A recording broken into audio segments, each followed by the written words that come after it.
What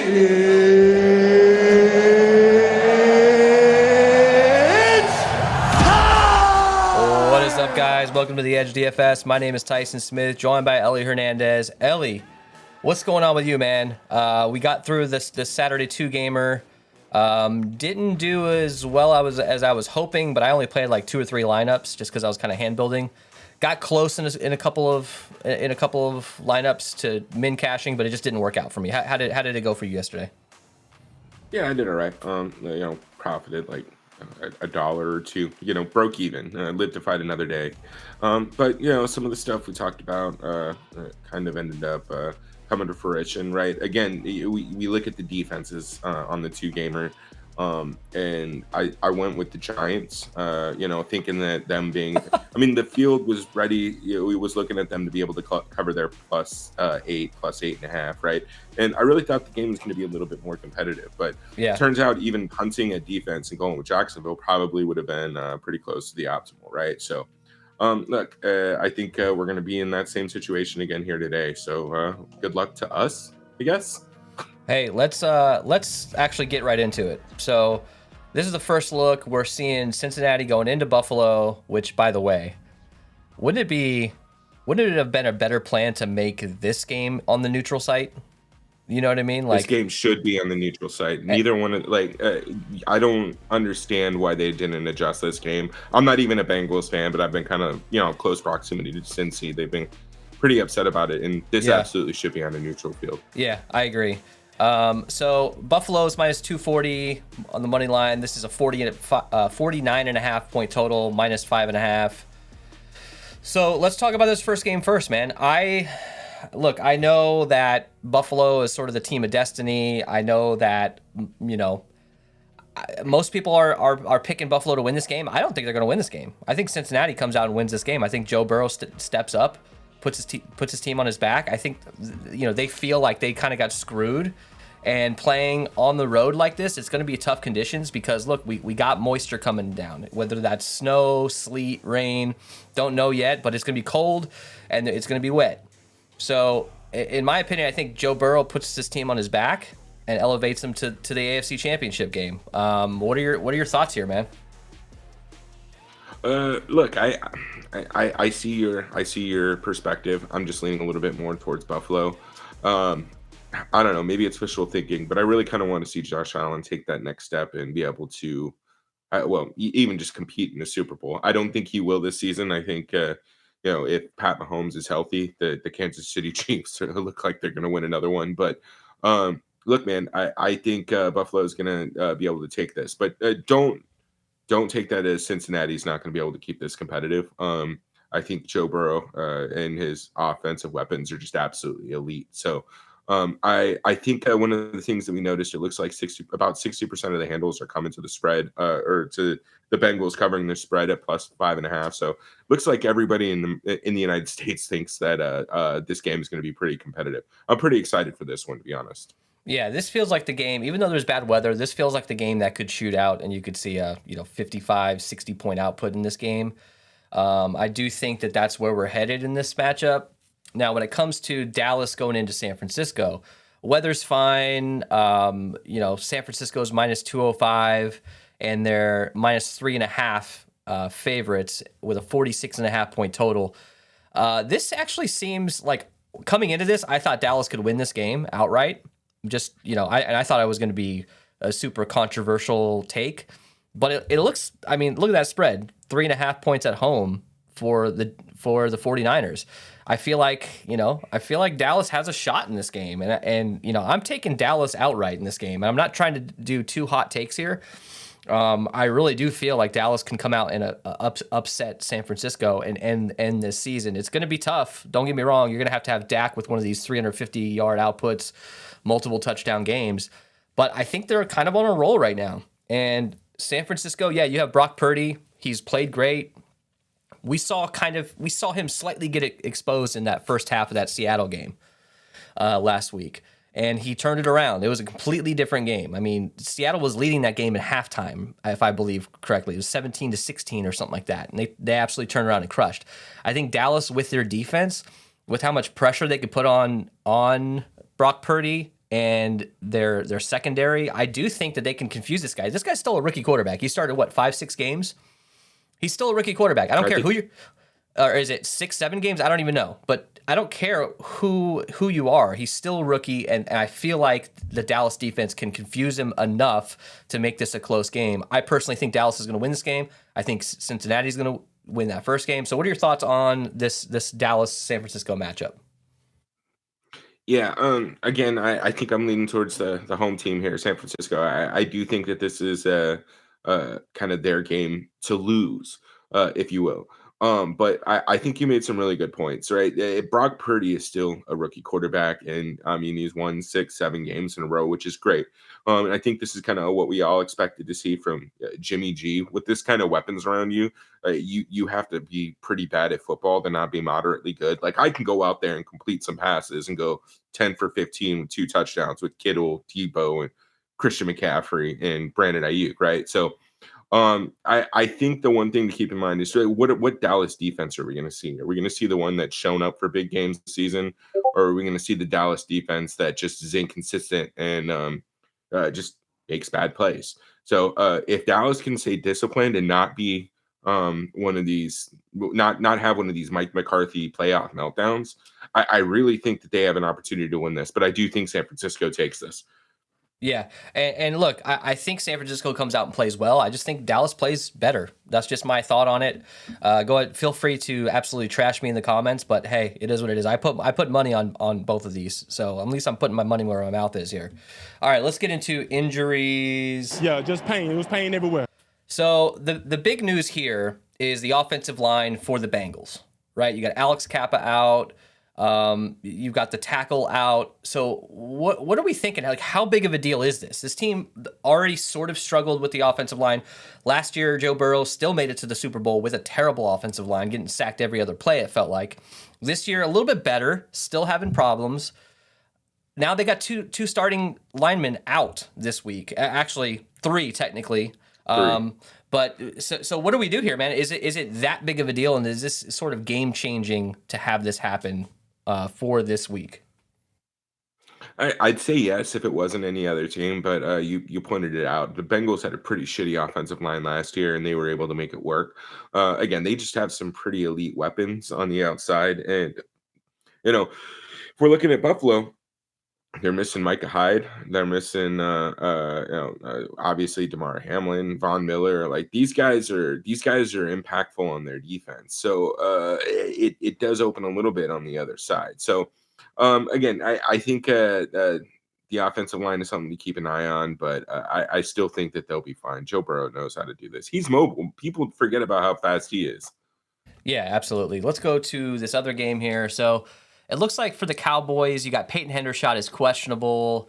You got some other guys questionable. Really not a whole lot to talk about here, but Hendershot being questionable actually kind of makes a big difference. I know Hendershot isn't really utilized as much, but if he's out, that really opens things up for Ferguson a little bit more. Maybe get a couple more opportunities for Ferguson. Maybe they use Ferguson as that route running guy like Peyton Hendershot usually is.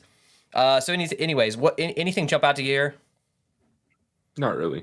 All right, so let me prep all the fun stuff here. We're just gonna get right into this breakdown. Let's do it. Break it down. All right, so starting with quarterback here. Obviously, we got a 2-gamer. There's 4 dudes.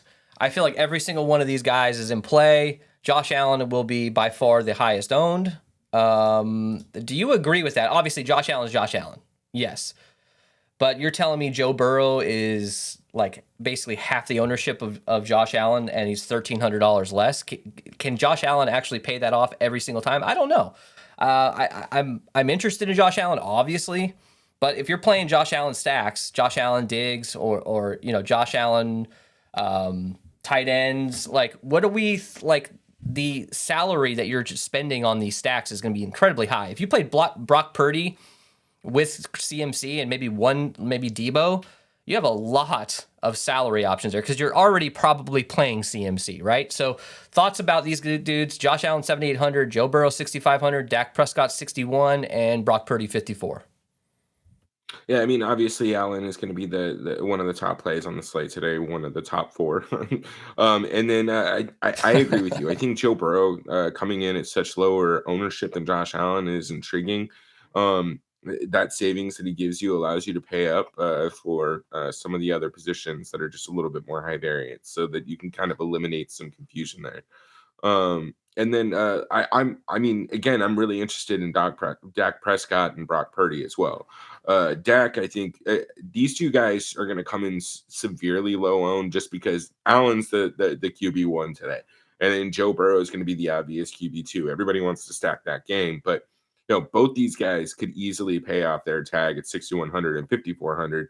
And that savings, I mean, you're getting almost what that's 2,400 off of Josh Allen. That savings to go down to Purdy might be the difference between being able to play CMC and Joe Mixon and Diggs plus Chase versus just having to run like Isaiah McKenzie, Jawan Jennings, and a bunch of random people at the wide receiver spot. So look, I think all these guys are in play, just like you said. I think you're okay to have about equal exposure to Allen and Burrow, maybe around 25 to 30%. You can get a little bit of leverage with Allen coming in, probably 65, and then get exposure to Dak and Brock. You don't need to get crazy amounts of them because they're going to be so low owned, but they give you a lot of flexibility, man. I'll have a healthy amount of those too. Look, Dak, CD, Schultz, run it back with CMC and maybe another dude from San Francisco, and then jam in all these really high dollar wide receivers from this first game. That could be a way to go. All right, let's move on to running backs here. CMC is 8K. Joe Mixon 6,500, then you got Tony Pollard at 6,100. I think those are your three top guys. But the interesting thing here with the running backs is it feels like to me you can play Christian McCaffrey as much as you want. I think obviously he's one of these guys like Kelsey last night. If you don't have him, you probably are going to be screwed. But is there a situation where Christian McCaffrey maybe gets you 18 fantasy points? Yeah, that could happen. He could still have a good game. At 8K, does that screw you out of getting some of these top end wide receivers? Maybe, depending on your stacks. So what are your typically I just say lock Christian McCaffrey in. Are you down to do that today? And if not, what are your thoughts behind that? Yeah, I don't know if you necessarily need to lock Christian McCaffrey. This isn't supposed to be a hot take, so let's be clear. You probably want 50 plus ownership to him. He's going to make your building type a little bit more difficult, but this is how they get by with having a rookie quarterback and winning 7 straight games. Is they have one of if not the best running back in the league, and they utilize him. So I still expect him to get 15 to 25 attempts. He's going to get 5 to 6 targets. So there's a lot of volume. But saving $2,000 and getting a little bit of exposure to some of these other guys is interesting to me. This isn't where a slate full of Dalvin Cooks and you're just not going to play Alex Madison, right? We have the Bills who have 3 running backs. They have Singletary, they have Cook. And who's the third? Oh, Naheem Hines. He's mainly a kick returner at this point, but I think you can get some exposure here. Like, look at James Cook at 4,800. He's probably going to be less than 25-30% owned. And he's an excellent pivot off of really just any of these guys. I mean, you're saving 1,300 off of Tony Pollard. You're almost 2K off of Mixon. That difference is going to allow you to pay up for the stud wide receivers. So I think you can sprinkle in some of these guys, even a guy like Eli Mitchell. I know we not necessarily trying to, like you said, double down on this like last weekend, but 4,700, he gets a touchdown, 50 yards. Those savings that you're getting and that leverage that you're getting, because he will be under 15% owned, might be again a spot where you can load up on a PPR player that has a little bit more upside than these running backs. So Yeah. I don't know if I'm necessarily dropping down to Naheem Hines or Samaj P. Ryan, but again, I still think both are in play. If Naheem Hines ends up with 2 kick return touchdowns or 1 and then has 2 receptions, like he may be optimal based on his price. But I think you can be a little bit more flexible, play some of these guys in the 5K upper 4,800s, and just pay up at wide receiver as much as you can. Yeah, I agree. One thing I did notice with this first game for anytime touchdown scorers, all the pass catchers were very low on those odds. Like it was in this particular game, It was all the running backs, that Cincinnati Buffalo game. Those running backs, Josh Allen, guys like that were higher up on those odds. They were, plus 100, plus 150. And a guy like Jamar Chase was like 8th or ninth on that list, which kind of jumped out to me like, wait a second, why is he so low? Well, Yeah. it's a rain and snow game. Vegas seems to think that that's a bigger deal than maybe we all think here. So in saying that, is there any way that we could stack the run game in this a little bit and throw one or two of the studs in, obviously from the pass catching side, but stack the running backs in this particular matchup? Joe Mixon, James Cook, would you do anything like that because of this snow or / rain that's coming in? I won't do it. I'm not going to say that I'm doing it because of the weather. I just do it because it's a decent play, right? Everyone's going to be stacking the pass game for this. Nobody's going to be stacking the run game necessarily. So I think there's going to be a little bit of leverage in that stack. And then again, James Cook just could be the running back of this team. So it's very easily that he ends up with 100 yards and a touchdown. We don't know what they're going to be doing with him. I think Singletary is kind of the guy that we kind of got to single out. I know I kind of just straight off the question, but we didn't talk about this. I don't think I can pay 5,200 for him. Like, I'd rather just pay 200 more for Zeke, or really just go down to James Cook, right? So I think that's going to be kind of the interesting play. Is just identifying what you want to do with these running backs. So two things to add here. One would be you can play CMC and Eli Mitchell together if you wanted to. Probably in this situation, I don't know how much I'm doing that. But at minimum, if you're not playing Christian McCaffrey, you probably want to get at least Eli Mitchell or Deebo Samuel in your lineup if you're not playing CMC. But I personally am going to play a lot of CMC, and I don't mind putting those guys together, obviously. Last thing is, I feel like with Dallas, if they're going to win this game, they really got to establish the run. They really got to set up that play action, and they got to keep those San Francisco pass rushers from just pinning their ears back and just going after Dak. I really think that in the first quarter, you're going to see plenty of opportunity for Zeke and Pollard. It all depends on whether or not they can actually get it to work, because this San Francisco defense is pretty damn good against the run.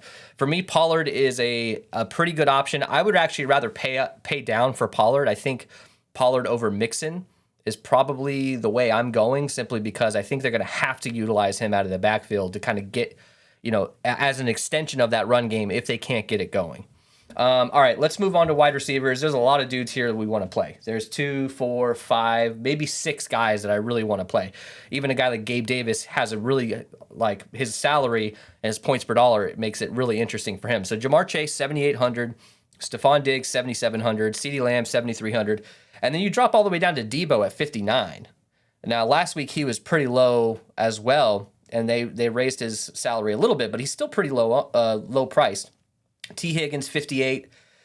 And then, a guy like Brandon Ayuk at 5K. So, look, Jamar Chase, Stephon Diggs, CeeDee Lamb, Debo, and T. Higgins, those guys are high up on my priority list. I feel like a guy like CeeDee Lamb is probably going to be the lowest owned out of all of them, just simply because that he's going up against San Francisco. But you cannot sleep on CeeDee Lamb. So thoughts here, what do we do? Are we putting 3 of these studs in our lineup? Are we trying to get at least 2 of these studs? And you probably want to utilize the flex position with one of these wide receivers instead of doing the double tight end again for this slate, right? Yeah, absolutely. So I think this is kind of a unique situation. Jamar Chase is $100 more than Stephon Diggs, and he's by far the highest owned wide receiver. Stephon Diggs is the next highest owned wide receiver. But both these guys are pretty much double the ownership of Debo, Higgins, even Brandon Ayuk. And it's CeeDee Lamb, right? And I don't know if that necessarily warrants it, right? I think you can kind of be even here with all these guys and probably stay around 35%. Of course, we want as much Chase and Diggs as possible, but right, I don't think that he's going to outperform CeeDee Lamb 3-1 or 2.5 times to 1. It could, but this is both of their final games, right? If they don't win, they don't advance. So. Look, yeah. I'm not saying fade Jamar Chase or fade Stephon Diggs. I think you can just maybe come under a little bit. You don't need to play 70% Jamar Chase on a 2-game slate at the highest wide receiver price when you have Jamar Chase. Yeah, he'll probably have 18 to 20 points, but Debo Samuel can easily have 25 to 30 at 2K or almost 2K less. So Yeah. I want a bunch of Debo. I want a bunch of CD Lamb. I want a bunch of T Higgins. I want Yeah. Brandon Ayuk. So I think it really, to answer your question, it defines, you have to define what you're saying stud, right? All these guys are stud wide receivers. CD Lamb is, Debo Samuel is, T Higgins is too. He's going to go be a wide receiver one for somebody. Yeah. Brandon Ayuk, he's solid. Gabe Davis is probably where I kind of draw the line at the stud wide receivers. There's 7 of them, 8 of them that we have in on this slate, and I want to get exposure to all of them. I think you come in a little bit under on Chase and Diggs, and then you just start jamming in some of these other guys that people are forgetting played. The one thing I will notice, that I have noticed right now, is Debo is actually probably going to be the second or third highest owned dude on this when it comes to wide receivers. And for whatever reason, Gabe Davis is getting an unusually high projection, mainly or ownership projection, mainly because of his projection and his price. Right now, he's coming in, 40, 45% owned, Gabe Davis. If that's the case, I'm not super interested in Gabe Davis in this game. I'm really not. If he's going to be that high owned, and as we're coming in closer to lock, we start seeing that 40+% ownership, that's ridiculous. I don't think, I know he's 4,800, but man, I'm not super interested in that at all. I'd rather just go down, if I'm doing Buffalo stacks, just go down to Isaiah McKenzie or go down to Shakir or Cole Beasley. Now, so let's have this conversation. So Isaiah McKenzie is going to be active in this game, but then you also have a guy like Shakir who had a pretty good game last week, and you have Cole Beasley as that kind of dude that you could probably expect 5 catches, 50 yards, and maybe he gets you that touchdown. So at 3K, I feel like Cole Beasley is a pretty good option, as maybe even like a cash option or single entry option as a punt. But you have Shakir, who has big playability, and then you have Isaiah McKenzie, who earlier in the year was being utilized in more of these gadget plays. He was running the ball, direct handoffs to him. He hasn't really been utilized that much this year or later in the year. He's 3,300. He's coming off of injury. What are your thoughts on these 3 guys? Who do we want to kind of prioritize? Because I think this is probably some of the best value on the slate here. Yeah, absolutely. So Isaiah McKenzie is the number one guy here that I'm looking at. If I come off of him, I think I'm going to Cole Beasley next. Shakir, he is a solid play. I will have a little bit of exposure to him just because if Josh Allen's throwing the football, I don't give a shit. I'll take anybody who can catch it. But we saw his run kind of uptick last week. That's with Isaiah McKenzie out. They still want Isaiah McKenzie to be that third, fourth wide receiver role, however they define that in Buffalo. So I don't think that he should be priced at 3,300. He should probably be closer to Tyler Boyd's price. Maybe not quite 4K, but maybe like 3,800, right? So I think Isaiah McKenzie is the guy that you take here, but I'm not hesitant to sprinkle in Beasley and Shakir. Now, I'm not going to have more than one of those 3 guys in any lineup, right? Like that's where I'll draw the line. Yeah, exactly. If you're doing Buffalo stacks, I feel like you can try to utilize one of these value guys.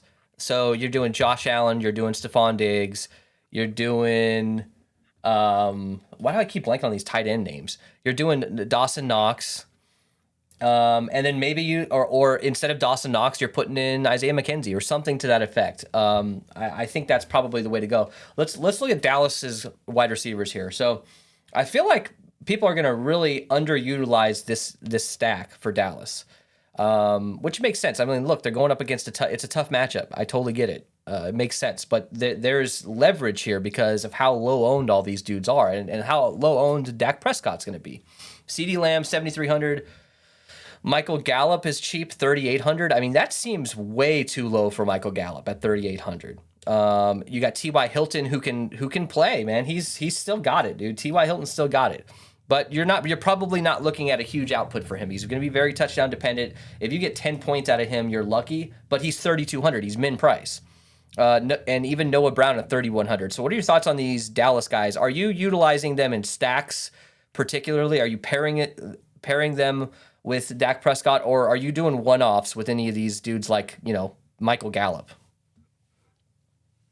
Yeah, I think one-offs are fine. I think stacks are fine as well. I mean, we talked about it a little bit earlier, but Dak's pricing allows you to stack very nicely. So I think it's going to be Dak CD plus Michael Gallup or Dak CD plus Dalton Schultz.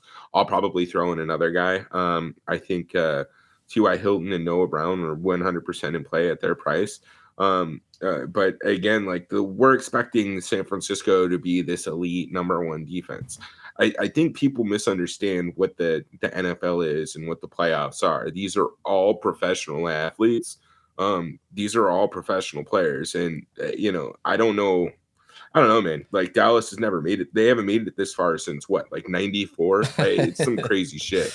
So guys like Michael Gallup coming fired up. He has legitimate 2-touchdown upside. Yes. I think that Dallas can put some pressure on this San Francisco 49ers defense, and they have the weapons to do it. We saw T.Y. Hilton getting involved in the 3,200. That dude's old as fuck, but he's the one guy that can just randomly score a touchdown and just ruin the entire day at 4.5% ownership. So look, man, you got to play these guys. I think they're coming in way too low owned for an offense that it's been pretty good all year. We talk about I don't like to give credit to the Dallas Cowboys, but they weren't terrible this year, man. They should be getting a little bit more love than they are, and I think that they you probably got to play some of these guys, man. At least Gallup, bro, at 19%, at 3,800, like he's damn near just full on punt territory. Like I don't give a shit if he gets 5 points because he has 3 touchdown upside. Look, all I got to say is the Raiders came out with Jared Stidham and absolutely spanked this 49ers defense and made them look silly. Will that happen again today? Probably not. Dak's probably not throwing for 400 yards and 4 or 5 touchdowns, but I think they can find ways to score against this defense if they're creative. We spend a lot of time on wide receivers here because, in my opinion, I think this is the most important position on this slate, and I think if you get it right, the upside of these guys is just so high. If you can pair 2 of these dudes that get you 30-point games, you're going to be feeling really good about yourself going into that night game. So anyways, let's move on to by the way, I feel like I'm setting a rule to get at least 2 of these dudes out of the top 6 or so in my lineups. I think that's the way to do it. So tight ends. All right, we got George Kittle at 5,700, Dalton Schultz 4,200, Dawson Knox 3,800, and Hayden Hurst at 3,200. So the clear and obvious guy here with the highest upside is George Kittle most likely. But there's not a huge fall off. I mean, Dalton Schultz, we've seen him get 2 touchdown games. Dawson Knox, he's had 5 straight games with a touchdown. He almost had 2 touchdowns last week. And then a guy like Hayden Hurst is on the lower end of this, but at that salary at 3,200, makes it really appealing for all of these guys here. And then, you go down to like random punts like Jake Ferguson or Hendershot or whatever. Maybe I'll sprinkle a couple of those in, but I'm mainly interested in these top 4 guys here. And the reason why is obviously their salary and their upside. This is why we're going to see so many 2 tight end lineups. We're going to see another tight end in the flex. You're going to see George Kittle's and Dawson Knox's paired together. You're going to see Dalton Schultz and Knox, like that kind of stuff a lot. I think, that's probably the best route if I'm doing cash or single entry. That's probably where you want to go. But like I said, those wide receivers I feel like have much better upside and aren't priced too much higher than these guys. I think there's some leverage to be had there. Do you agree? Yeah, I absolutely agree. I think George Kittle is the obvious tight end 1 play. We know that him and Purdy have been pretty hot. Yet, 4 straight weeks of touchdowns and 3 out of 4 with 2. So we know who George Kittle is. I don't think I'm going to spend much more time talking about him. I think, though, that it's a pretty obvious play. He's going to be, 40% owned, maybe even more. Dropping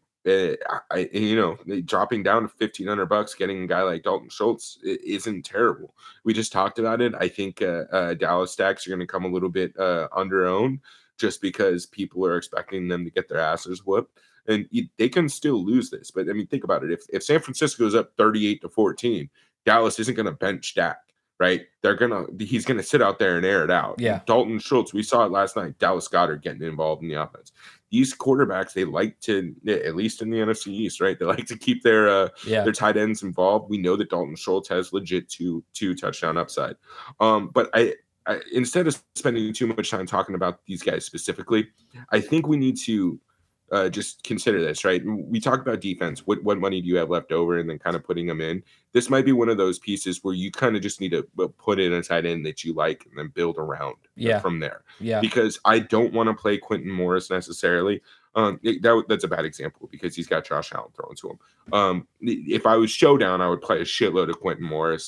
This isn't showdown. 2,500, the opportunity cost is too high. Mm-hmm. So play a guy that you're comfortable with at tight end. But and then build around so that you can kind of have the pieces that you need that you're comfortable with. So look, Bills defense have held tight ends to a 67 rating this year, which is first in the league. So you got a guy like Hayden Hurst, who it's not necessarily a good matchup for him. He's 3,200, but he's going to be 30+% owned. Every one of these tight ends is going to be 30+% owned, and you have the chance that George Kittle is the lowest owned tight end. I would rather just play George Kittle and use that flex spot for a wide receiver and let the chips fall where they may. Another matchup to talk about here is Bengals defense versus tight ends. They've only allowed 3 touchdowns all season. So Dawson Knox, hey, I don't anticipate him having an incredible game, but who knows? I think the way to go here, in my opinion, is stack your tight end with your quarterback and your stack and utilize that tight end position. And that's probably the way to do it. And then use your flex position in other ways. Now, there's a reason why it's going to be so popular because it's a pretty good play to have 2 tight ends in your lineup. The only reason I'm bringing this up so much is because it's an easier way to get different, and you don't have to play one of these 10% or 5% owned guys. You just change the way you're building your lineup a little bit. All right, let's go to defense. 49ers, most expensive. Bengals, least expensive. Cowboys, 3K. Bills, 2,900. It seems to me like the Bills defense is probably going to be the most popular because of that price at 2,900. But I don't hate the Bengals defense either because look, Josh Allen will fumble the ball. Josh Allen will throw picks. We know it. You can pretty much count on him having 1 turnover at least in this game. Now, whether or not the Bengals can turn that 1 turnover into an actual touchdown or something, that's up in the air. But what are your thoughts on these defenses, man? I think you got to spread yourself out a lot, more so than usual. Maybe just go max 25% or max 30% and kind of see where it happens, right?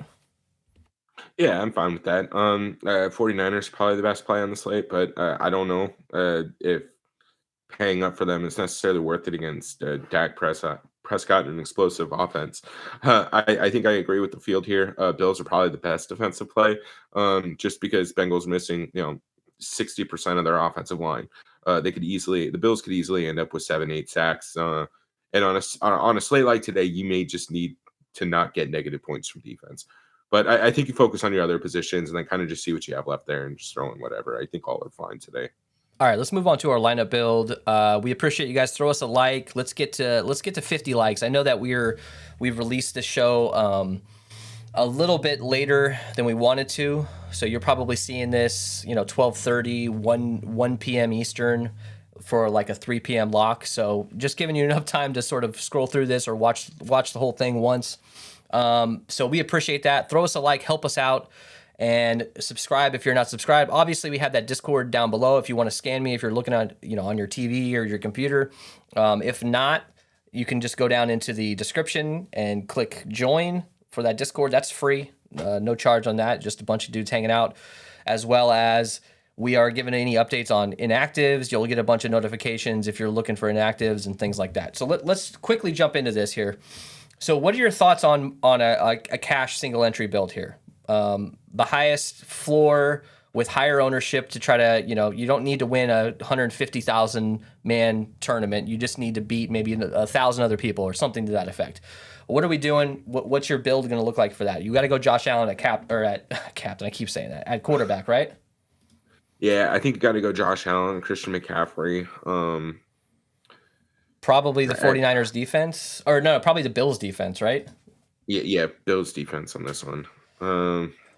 All right, and Joe Mixon. Yeah, I guess so, right? Is he the highest owned running Yeah. back besides CMC? On my site, he's the highest owned running back. Wow. Okay.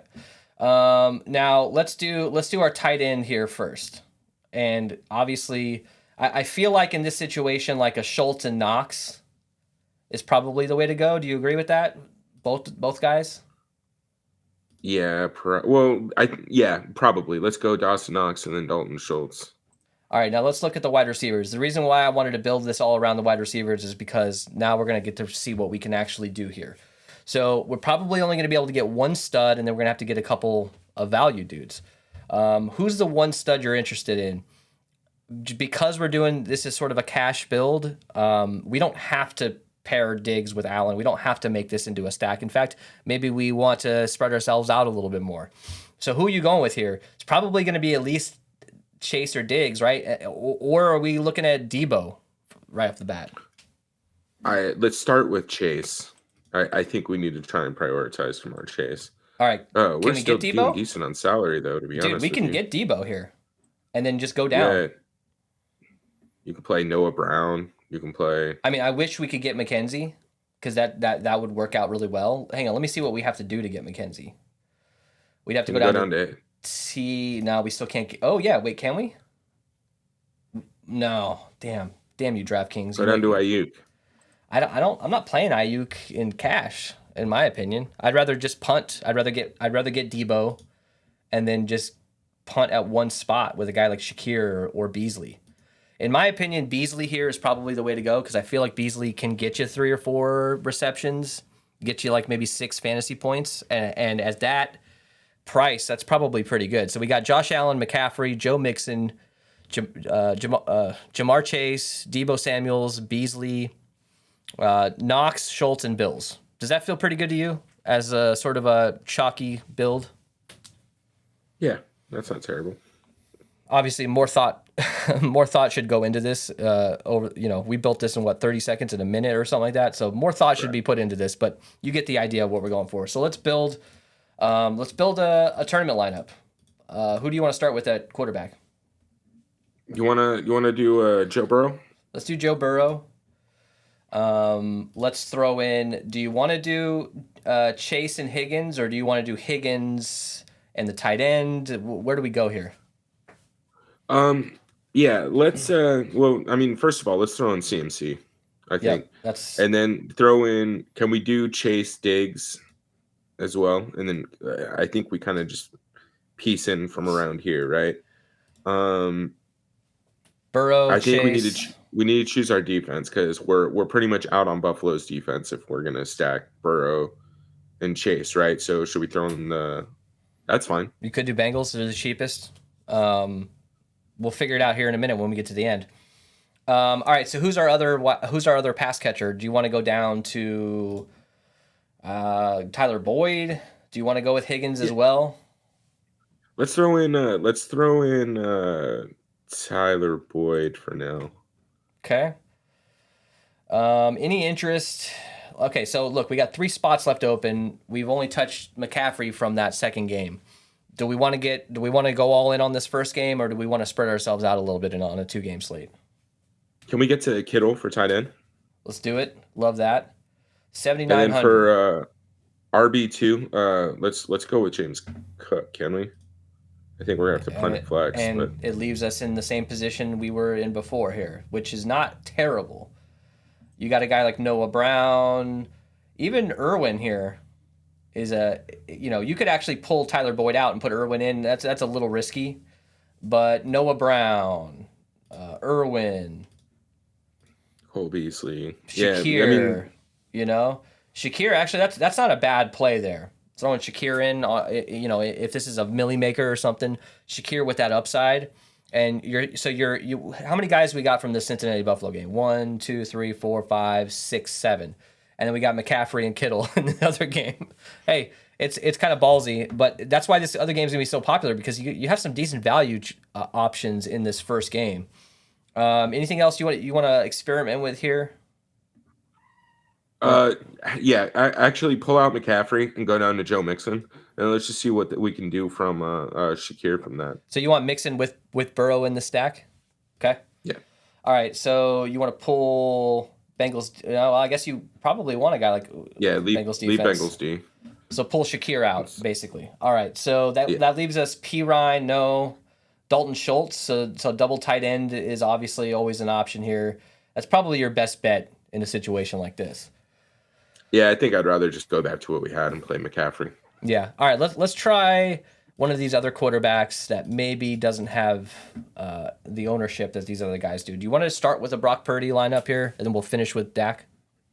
Yeah, let's do Brock Purdy. All right, Brock, CMC, and then we got to get Debo in here. I feel like, or either Debo or Kittle, or fuck it, both. I mean, you could do both. But because of the total, I just don't see this game being like a massive shootout. You know, so I feel like Debo is probably the guy here. Yeah, I like Debo. All right, so now we probably want to try. So let's run it back with, do you want to run it back with a Pollard or CeeDee Lamb, or do we even need to run it back? Can we do both, actually? Can we just go Pollard and CD? Let's try it. I know we're going to be heavy on this game stack, but I'm fine with it. So now let's try to get some studs from the other game. Yeah. So let's pull. You want to throw Dawson Knox in at tight end? Let's do that. Now we should try to get Diggs in here. I feel like if we can. Go ahead, put him in. Or Chase, but you could switch that out. Now we got 5,800. Let's pick. Should we pick our defense first here? Yeah. So we can. So we pretty much have to go with Buffalo in order to get a min price wide receiver. Or I'm sorry, with the Bengals defense, which is it's a little scary, but.